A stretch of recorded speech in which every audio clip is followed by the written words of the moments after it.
Kia ora koutou. Welcome to HR Chats with me, to Radar, where we chat all things HR and HR related. Today, we are talking to Sarah Baddeley. She has a Bachelor of Social Science and Economics and Political Science from the University of Waikato. She has an Australian Company Director's Diploma as well to add to that, and she completed the General Manager Program at the University of New South Wales Business School. She's a member of the New Zealand Institute of Directors, the Health Practitioners Disciplinary Tribunal, the Association of Workplace Investors, and Global Woman. A lot on her plate. As well as doing all of that, her background, she was originally a Treasury-trained commercial regulatory economist. She's moved in and out of the public and private sectors across water, energy, transport, the labour market, health and social services. Her recent focus, and the reason that we are speaking to her today, has been in the labour market, including working with large organisations to support improvements in workplace planning, worker welfare, and the detection and prevention of migrant exploitation. Currently Executive Director at MartinJenkins. Kia ora, Sarah, how are you? Kia ora, I'm well, and thank you for that rather verbose introduction. Very fulsome, isn't it? You've done many things, and I'm sure that we could have a conversation at length about each and every one of you. But look here, you've got a reputation for helping clients with wicked problems, and if there is a wicked problem currently at the moment on within all definitions of the term wicked, modern slavery. What is it? Well, modern slavery, I mean, it's a new word for a very old-fashioned concept, really, which is around, people, and we have to remember they're people or workers being trapped in work through an inability to escape, having their accommodation and their lived experience kind of tied to the work that they do, and really about being unable to escape that situation. And it's increasingly a global movement. It's coming to the fore in terms of a number of different international treaties. And of course, we see it here in New Zealand. So modern slavery is what I call it, the really pointy end of exploitative practice. But we've also just got good old-fashioned worker exploitation. So there's a whole lot of legal definitions around how they're used, but I kind of use modern slavery and worker exploitation together. I think there'd be a few people who suddenly sit back a little bit in their chair and go, hang on, well, there might be a few, migrant workers here and there in New Zealand that are exploited. But to say, there's modern slavery in New Zealand, what does that look like? Where is it happening? There is modern slavery in New Zealand, and it's happening across the economy, across different sectors. And also, I think a lot of people think of it as an Auckland problem, but it's actually happening in across all the regions in New Zealand as well. So it's difficult to estimate the kind of size and scale of it, because by nature, people who are exploited don't put their hand up and say, pick me. But we do know that the New Zealand economy has become really dependent, particularly on migrant labour. And that's a really great thing. Those migrants have really kept our economy humming. And boy, did we miss them when the borders were shut. But they are particularly vulnerable to forms of exploitation. We know that we have between sort of 200 to 300,000 sort of workers of that nature in the country. And some recent work that MB have done, they released that about 30% of the people they surveyed had kind of experienced exploitative practice. So we're talking about a reasonable number of people. And at that pointy end, there's some estimates of about 3,000 people in New Zealand being really exploited in a really harmful way. So it's certainly not what I think most New Zealanders would evoke, which is, a Jason Bourne movie and, people moving across borders in cargo containers. That's what people tend to think about with modern slavery, but actually in New Zealand, it can be people's lived experience. What do they mean in a way by that kind of exploited? What are we talking about in terms of those little details of how they're exploited? Yeah, so, it's a really heavy topic, but I tend to talk about it in terms of a spectrum of exploitation. So it can be anything from kind of breaches of the Minimum Wage Act and people working usually really long hours. And when you divide the wages they're paid by the number of hours, they're getting well below the minimum wages. So, $10, $20 an hour for really excessive working hours and no breaks and all that kind of what I would call kind of normal breaches of minimum employment standards. And, I hate to normalize it, but it is kind of well established as activity that happens in New Zealand. But then what you've got is when that kind of exploitation gets into people's lived experience. So for example, if they're migrants, they might have been sourced in a country overseas, had their visa tied to working for a particular employer. They get here, they find that their employer owns the accommodation that they're forced to live in. They have to pay more than market rent. They have to work in a particular way that's exploitative. And then you start to overlay some of the really nasty kind of behaviors. So, assault, verbal and physical abuse. There are some standover tactics that are often being used. So in our work, we've come across people who, they might be paid in a way that looks good on the books, but then they're driven to an ATM and asked to take their wages out and give it back to their employer. There have also been some cases, particularly for migrant workers, where they might be paid and then they remit their income back to the home country, and their family in the source country is stood over and the money has got in that source country. So as I said, there's kind of a spectrum of exploitation. It crosses a wide range of different legal arrangements, and it's very real and happening in New Zealand. Yeah, because I guess the thing I immediately think of is, that situation where someone has been told that the job is something in their home country. They arrive over here, passport is collected, and the job is quite different. The pay is different, and they literally cannot leave. They can't get their passport back. They don't know who to turn to, and I guess that's part of that spectrum as well. And then or the other one where, well, it's cost this much to get you here, so you need to pay us back all of this before you actually really start earning. Yeah, so you've got a number of different ways that people are exploited there. That holding the passports is quite a common one. The other thing is that particularly migrant workers are often complicit in their own exploitation. Inevitably people come to New Zealand to do better for themselves and better for their families, and that's why they want to live and work here. They're trying to extend, you might be studying and wanting to get new qualifications, but their overwhelming motivation is to better their lives. And then when they get here, that promise might not be converted. And they also might have cultural expectations on them around how they're going to kind of, contribute back to their families, or depending on their culture, to their villages, their home villages and things like that. So when they become complicit in their own exploitation, that is, for example, they might work outside their visa conditions, or they might do a cash job, then their fear of reporting that becomes something that really stops them having a voice. And so for human resource professionals, accessing that voice, I always say, and it's glib, but you have to kind of use a bit of dark humor in this topic area. When your migrant workers are whinging and complaining just as much as your New Zealand workers, then you probably don't have a problem.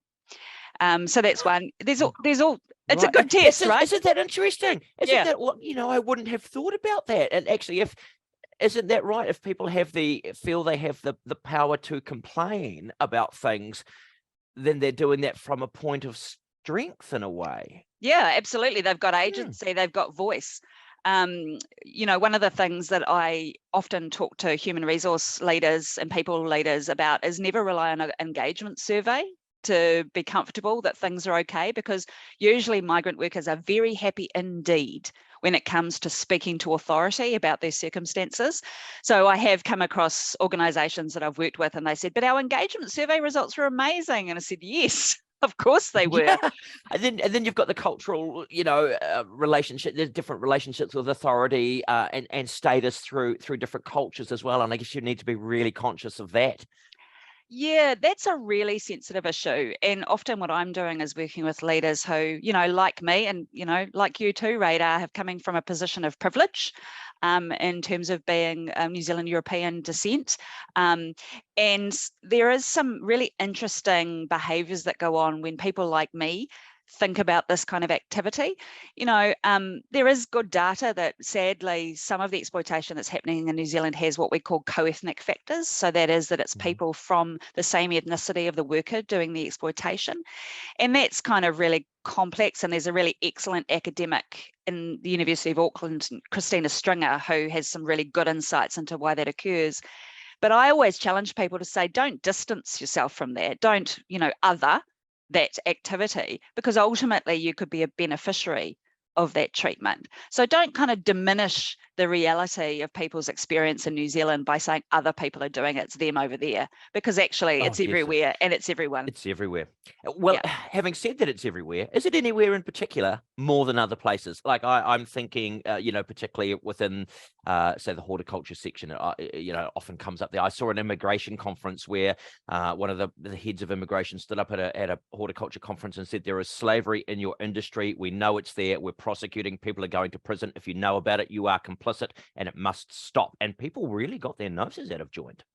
Yeah, no, I mean, I think that there are all sort of sectors have it. There are some features, and I call them structural features, and forgive me as a recovering economist. So if you've got a sector or an industry that is really dependent on outsourced third-party labour hire arrangements, if you've got a sector or industry where you have a highly subcontracted supply chain, if you have seasonal work, so you've got a really lumpy kind of employment structure, if you're kind of the ethnic composition and the migrant composition of your workforce, and also if your work is kind of distant or remote and or piecemeal or piece rate. So those are sort of some characteristics of the kinds of work that, which means, just as you're saying, horticulture, viticulture, construction, but also some models in retail. So franchise models are often quite vulnerable to exploitative practice. The labour inspectorate, who are the regulator in this area, have finished, really looking closely at liquor outlets. So retail. I was going to say, liquor, hospo comes up time and time again. Yeah. So as I said, kind of the most robust structure is just a straight old-fashioned employment model where you are employing, but that's kind of just not practical when it comes to how labour markets operate. So yeah, it is everywhere, and those kind of factors make you more at risk. Yeah. Hey, look, it's even come up recently, Gloria, Vale, religious community with a large dairy and bread and business out on the coast. They've popped in with accusations of sort of slavery or child labour. Yeah, well, it's interesting. So the Gloria Vale cases, one of which has progressed through the courts earlier this year, and one that's active. So we'll be careful about how we talk about it. That's a situation where the matters are before the employment court. So they are largely around whether the workers in the first case were children who were actually workers and were employed. So it's the definition of worker and the definition of the employment relationship and the jurisdiction of the employment court. And the court there found that indeed the men that were at the heart of the case were effectively employed, even though they weren't by contract, from the age of 6. So they found on employment-related matters, issues like criminal acts and slavery, those are the kind of jurisdiction of kind of criminal proceedings. So they're kind of focusing on the employment aspects of the relationship. So yeah, one of the areas that is quite interesting is people not, absolutely controlling the work of the individual, but using different ways of contracting to kind of distance themselves from their employment relationship. So that's what I call a subcontracting model. And the employment court has been kind of after people skirting around their obligations in this area for a while. And the Gloria Vale kind of cases are an excellent example of how it can occur. Yeah. And of course, there's a business ramification to that. They said we won't collect the milk and it went through. So, and again, I remember saying at the Pipfruit conference, if there is slavery here and you've got competitors overseas and they can't pick you up on anything else, they'll say, hey, there's slavery and that's slave fruit. So your business is, on the whole, if you know something's happening in your sector and you think, well, I'm okay, actually your entire industry could be at risk, really. So here's my question. Then we've talked about the employment court. How about the larger government? What's happening at a governmental level to really kind of crack down on this, to find out about it, to stop it? Yeah, so the government are really quite active, and they're active both in terms of the regulators and how busy they are at the moment, but also in terms of proposing changes to law. So what you are saying is the regulator, as I said, it's the labour inspectorate, part of employment New Zealand, part of MB, is really active in looking at these kind of situations and working really closely with their colleagues, Immigration New Zealand and New Zealand Police. So they often take joint enforcement action. What I tend to say for people who find that they're working with someone who is exploiting their workers, usually if they're happy to do that to a human, they're probably not so tidy when it comes to their tax arrangements and their companies kind of registration and their director duties. So, health and safety, is it really the kind of outfit you want to work with? So you see the regulators in terms of current law really working together and doing some quite interesting prosecutions. But the government also has a range of proposals that they consulted on early this year to introduce new modern slavery law in New Zealand. And that kind of is following the trajectory of a lot of international developments, and that is to require companies at particular kind of revenue levels to undertake due diligence on their supply chains, to report what kind of activities happening in their supply chains, and to remedy and mitigate if they find exploitation. And what's interesting for New Zealand businesses is it's potentially, if you're at the big end of town, it will extend from your operations in New Zealand to who you're dealing with overseas. So that's a big change. It's huge. Hey, look, that sounds good from a kind of a bigger level. What about if you're an individual, or you're an HR person, or you're in business, and you're looking at something in your business or a business that you know of, you go, that seems a bit stinky. Is there a way what do you do? So I think first, trust your instincts. Human resource professionals and people and culture kind of leaders have, they have the skill set to work in this area. That is because they understand legal frameworks, they understand people, and they understand that feedback around culture and engagement is needs to be sophisticated. You can't just rely on one measure of success. And the challenge for them, I think, is to work with, in a particular organisation, their operational leads, because often it could be around the way your organisation is conducting its business. So what I see when I go in is I often find, just as you've said, that the human resource people know that something's wrong, but it's kind of innate in the business activity. So it might be because it's an outsourced model. Now they don't have a mandate to go squirreling into that. So they need to work with their colleagues and actually say, are you aware that the government's looking at changing the law here, and we could be on the hook much more directly than we need to be? Are you comfortable that we're looking at these risks appropriately, and we've got good practices in place, because actually things are changing? And also, often you find human resource leaders are the ethical kind of heart of an organization. Is it also just the right thing to do? So how far up the chain can it go? If you've said, well, look, I'm okay because we subcontract our labor into this organization, and they've signed a disclaimer to say that everything's tickety-boo, how have you seen any indications of how far up that prosecution will go through that chain? Yeah, so in terms of current employment law, if you've subcontracted it and it is a genuine subcontract arrangement, then you probably, your lawyers would probably tell you you're off the hook. The question then, and obviously it would be, you'd need to get legal advice, Radar. I'm not a lawyer, but generally, the contracts do protect you. The question is really one of ethics. Like I said, do you really want to do business with people like that?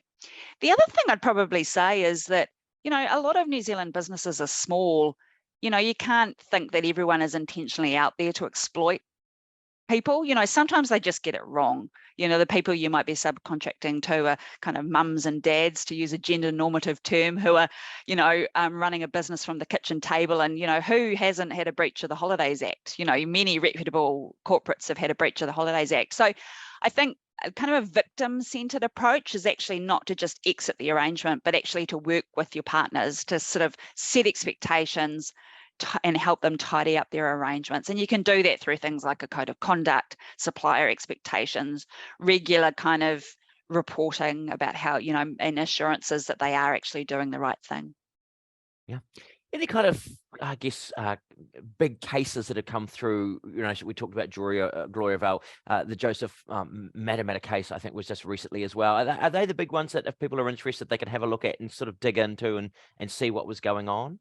Yeah, I mean, the Joseph Matamata case is probably, has been the highest profile case of slavery, and that was heard in the High Court. And there were 13 victims in that case, 23 offences, and he was found to have kept those people who were Samoan nationals in pretty horrible circumstances for almost 20 years working in the Hawke's Bay horticultural sector. And so that has been a very high profile case. And as you said, the immigration official that was at your conference, how many Joseph Matamatas we have out there is a bit of an unknown. Partly it's a really... You kind of get the sense, Sarah, that you kind of get the sense that people must get a inkling. You can't, in a way, you go, it sort of behoves people within the sectors, really, isn't it, just to speak up? But who do they, if someone thinks something's like this, who do they speak up to? Yeah, I think who they speak up to depends on your organisation. So some of the sectors, like Apple and Pears, are doing some fantastic work in their sector. MB themselves, through Employment Services, have put in place a new 0800 number that enables particularly victims or workers, migrant workers that have been exploited, to ring in, and they can get access to a special visa to help them move between employment, a 6-month visa. So that helps and protects them. That's a new thing. So if you're not, so I'm just thinking, even if you're not even in the sector, but you're in a town somewhere and you see people living or working, or you hear that something's going on, is there a kind of a 0800? I think it's slavery. Yeah, there is. Yeah, there is an 08. Yeah, there is an 0800 number, and I should have it for your listeners. Well, we can put it up on the website. It's on the Employment New Zealand website, and certainly include that. So there is, and you can obviously report to Immigration New Zealand and Employment Services. Yeah.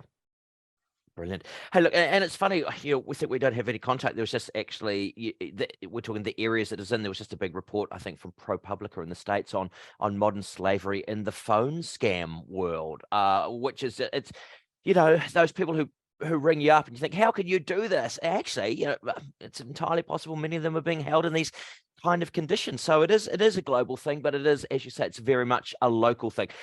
For people going about their lives within the things, any single piece of advice you could give anyone who thinks they may have this within their sector or their community, what might it be? Yeah, I mean, for human resource leaders, if you think you do, I think you do have to raise it. You need to ask those questions of yourself. Is this the kind of organisation we want to be?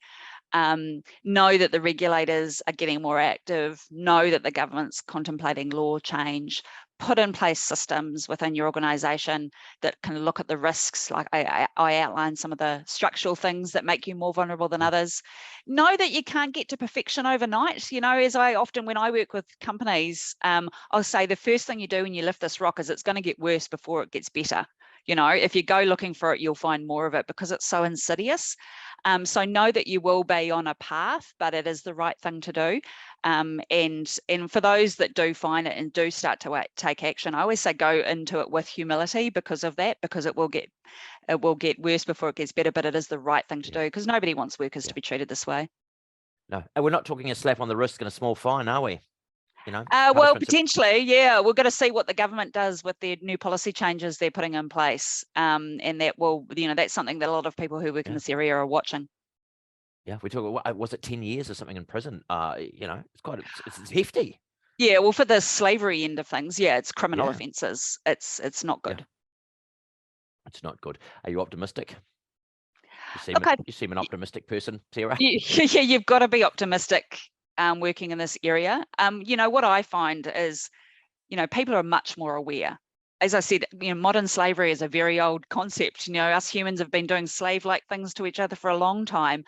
But the Sustainable Development Goals and the ILO treaties are really resetting expectations. So I'm optimistic because it's, people are talking about it. They're talking about the risk and damage to brand New Zealand if we don't get this right.